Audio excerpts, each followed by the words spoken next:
Yes, good morning mga bossing, mga idol. Ang topic for today po natin is tungkol po sa travel ng ating maalaga, no? Depende po sa layo, no? Ng binabiyahe po natin.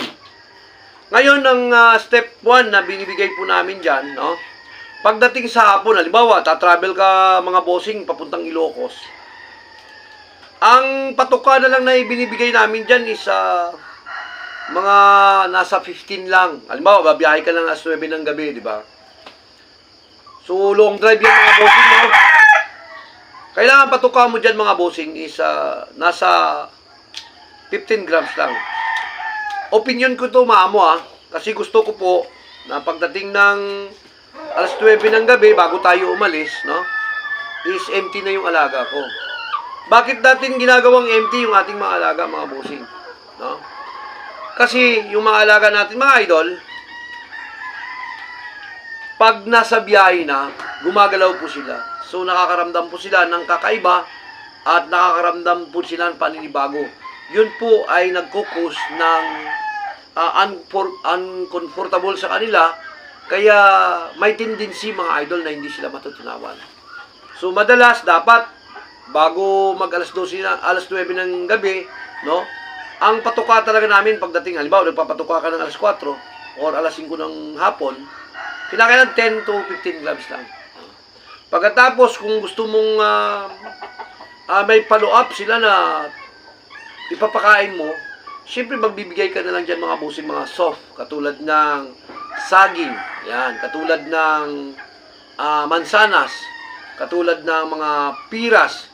Yan mga boss, yan na lang ipapatuka. Halimbawa, travel kayo, tapos kumain kayo sa isang restaurant, no? Pwede mo siyang patukain mga amo, pero soft lang, no? Katulad ng saging yan. Pwede po, pakunti-kunti lang, no? Yan, mga basta tansyado mo naman yan kasi yung saging sa pampalakas din po yan, mga bossing. Pero bago kami umalis, syempre, sinisigurado namin may binibigay kaming pang anti-stress sa kanila. Halimbawa, yung pampatak, kung may pampatak po kayo, kahit ano pong klase yan, pwede. No? Basta pang food supplement, multivitamins, pwede po yan mga bossing. Siyempre, tansyahin nyo rin mga bossing. Madalas, ang ginagamit mga bossing, yung mga Yakult, yan, ginagamit po yan. Yung mga pampatak na kung ano-ano mga pampatak, yan, meron po yan. Pagkatapos, yung mga pang anti-stress, lahat ng food supplement ng pang anti-stress, pwede po yan. Katulad ng Calbex, Bipolen, Bolplex, El Toro, mga B50, kalakalahati lang mga amo, yan po yung binibigay namin. No? Pagkatapos, kung malapit lang boss, wala namang problema yon, no? Kahit na magpatuka po tayo ng regular, okay lang po amo. Pero madalas talaga boss, ako pag magpatuka, halimbawa malapit lang, nasa 35 grams lang po ako ng pampatuka, no? Sa ating mga alaga, para sinisigurado ko kasi mga boss na pagdating ng umaga, yan ay empty na talaga, no? So, pagdating doon sa travel, no? Siyempre, kumakain kayo, balik tayo doon sa long drive. Kumakain kayo, kung may mga bus better mga idol, kung may madala po kayong limber. Yan. Limber, mating, para pagkain nyo, antimano, sabay nyo na lang limber yung mga alaga nyo. Yun, no? Para ma-relax po talaga ng mga bossing. Pagkatapos, bigyan nyo na rin ng mga soft food, no? Para makakain sila kahit konti. Ma-relax din sila. Yan. Ganun lang po yung ginagawa ko, mga bossing, no? Sa mga travel pag malalayo. Yan, make it sure lang na empty yung ating mga alaga para hindi po tayo magkaroon ng anumang diba?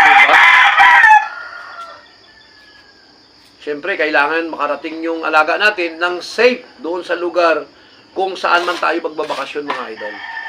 Yun yung pinaka-importante sa lahat eh. Yan, based on my experience lang naman yan mga amo. No? Diyan, kung may mga paraan na mas maganda, no? Bakit hindi natin tangkilikin, no? Ganun lang mga bossing. Halimbawa, ikaw, may maikuminto ka dito sa video ito. Para sa may matutunan yung iba. O katulad namin, may matutunan pa kami. Dagdag kaalaman. No, tatanggapin po namin lahat yung mga komentong yan, mga bossing. No?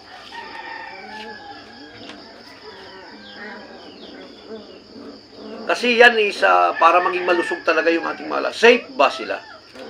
Alam nyo naman mga bossing, no, yung mga travel, napakahirap po dyan. Mayroon tayong isang followers niyan mga bossing na nagtanong sa atin, isang kaibigan natin, nagtanong, galing pa sila ng Mindanao, no? So sabi niya, Idol, may magbabakasyon kami sa Pasay, sabi niya. Ano po ba ang dapat naming gawin about sa travel, no?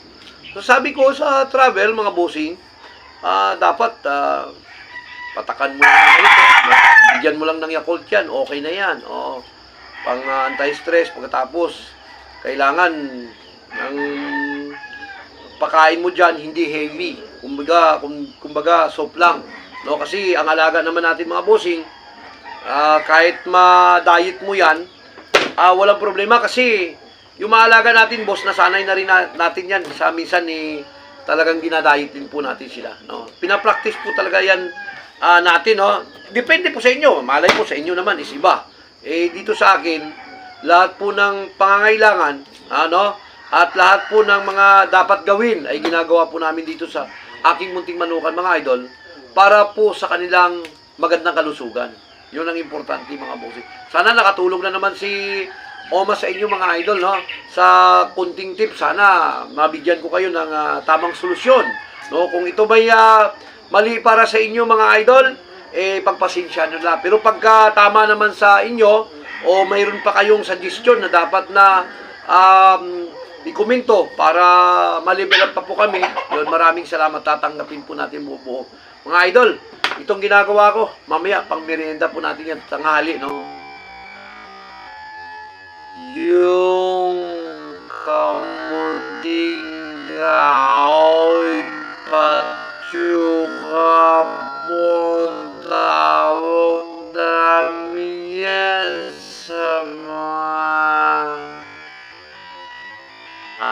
antagan ike.